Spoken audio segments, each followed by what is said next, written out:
Good evening. There are still a few people to come, but I'm going to start now because it's a long film. It's actually 2 hours and 10 around. And after the credits, sit down. Credits. There's no credits actually. It's one of those things that just ends. That's it. So I'll give you some time to decompress. I think you need it.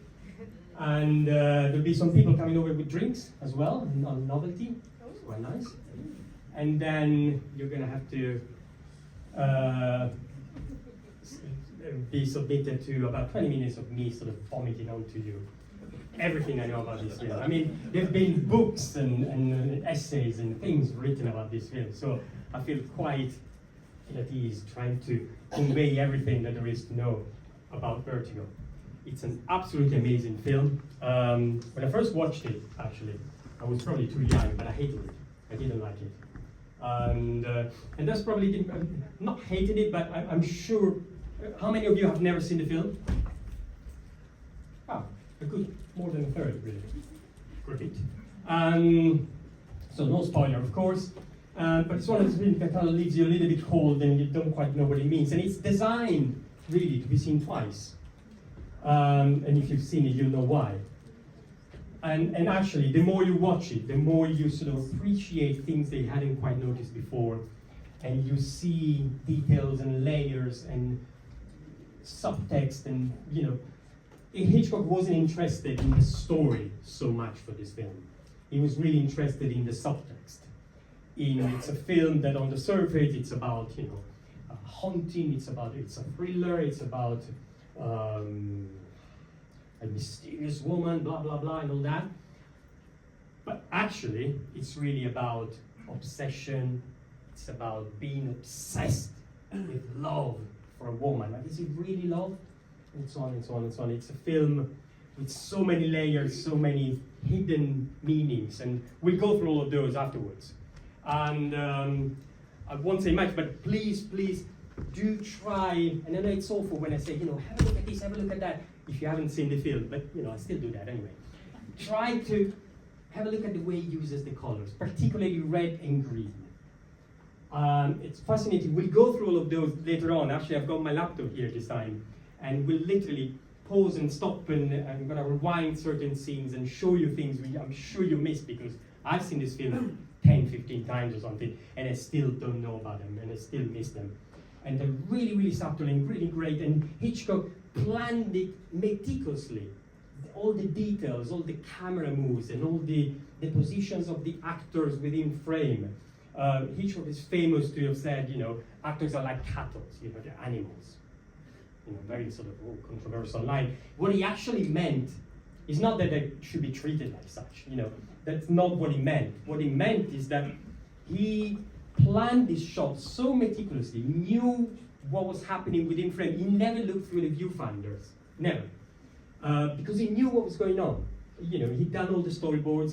He actually found the experience of being on the set rather boring, and all he said to his actor was a bit less, a bit more. That was it. And you can see it here. I think James Stewart and Kim Novak are great, and the direction to Kim Novak most of the time was do less, do less, do less. Because why do less? It seems like a childish thing to say, but actually everything else around this film does so much. You know, the colors, the camera movement, the music, the silence sometimes, the sound effects and all that.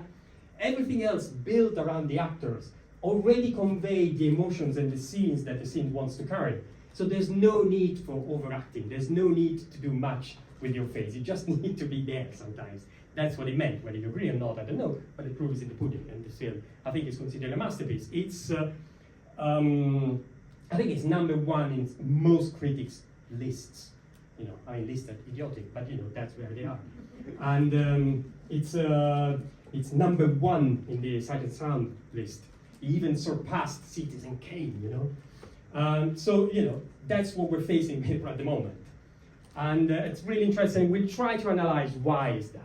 So 1958, this is Hitchcock at the top of his game, really top of his game. He's done, you know, a whole series of films, very successful. He commands the not just the frame, but really it dictates, he wins every time, with his producers and everything. Whatever he says gets done. To the point that he bought the copyright, not just of this film, but 5 films just before this.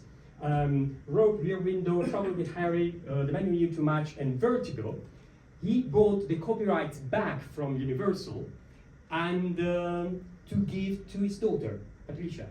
And so this film, they call like the Lost 5 films, because between 1960s and 1983, 84, were not seen to the public anymore. It was impossible to see them officially. Obviously, people were kind of sneaking in and trying to get weird copies and, pirate copies, the equivalent of, pirate films today on streaming or something. And so they were really re-released again in the 80s, and then finally, they were kind of revalidated, and people realized really what they were about. And when this thing was released, it didn't do well. It wasn't a commercial success. Critics were a bit sniffy about it. It was just too early. This is a film noir, essentially. It uses all the elements that we know of film noir, la femme fatale, the dark shadows and the retired detective investigating something. All the elements are there, but obviously being Hitchcock, he kind of takes them all upside down and he does something completely different in them. To the point that it's most of the film, it's in kind of bright sunlight.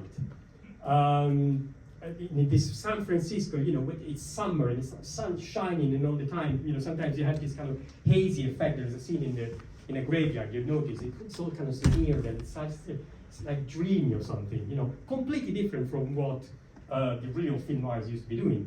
And that's something that directors today have used this template. Not just that.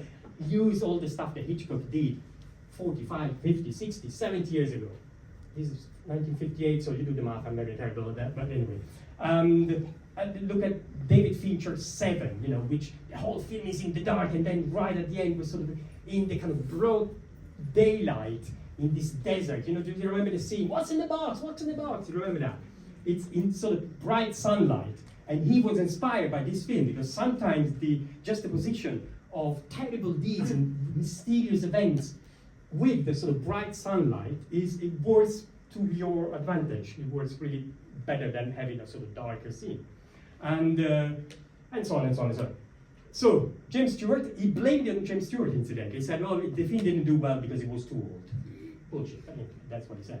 And Kim Novak, who came in just at the last moment to replace Vera Miles. Vera Miles, she'd been working with Hitchcock before, and I confess, she's going to be working with Hitchcock again in Psycho. And she did a couple of episodes of Alfred Hitchcock Presents. Do you remember those little things on TV? Brilliant ones, some of them. And so the script was adapted by a French novel, Dans le Mort, Among the Dead. Really tiny little book, and which was written by the same authors who've written Les Diaboliques. Hitchcock had loved the Diabolique, and he said, "Oh, I really want to do something written by these two people. They're great, they're great, they're great." And so he bought the rights for the next novel, which was this one, even before the book came out in America. So that's how much he was in love with these authors. And they did a script, he hated it. They did another version, he hated it. So they went through like 4 different permutations, 4 different screenwriters. By the time they were finally ready to do the film, Vera Miles was pregnant, she couldn't do the film anymore, so he called Kim Novak instead. So that's how she came about. And, oh God, so much to say. I think I'll stop here. But one last thing, have a look at the credits at the front. Of course, brilliant Saul Bass, who did most of the, sort of at that time, most of the title sequences for Hitchcock. We'll see some of them afterwards, actually. And he was the visual advisor for the film. So the idea of the colors and the dream sequence that you'll see and all that kind of stuff, it's all kind of designed and inspired and conceived by Saul Bass. And of course the music, which is probably one of the best soundtrack ever made. I think it's absolutely brilliant. both the kind of darker themes and the love theme, which is absolutely splendid. And it's kind of a soundtrack that you can play on its own without pictures, and it still works beautifully. Very evocative. It's an absolute masterpiece. And pay attention how these titles start right at the front. You'll get a clue of what the film is going to be about, because the first image you see, Inside an Eye, is like a spiral. And I'm just going to leave you to that. Ponder about what the spiral means and how that is key for understanding the whole film. I hope you enjoy it. I'll see you afterwards. Take care.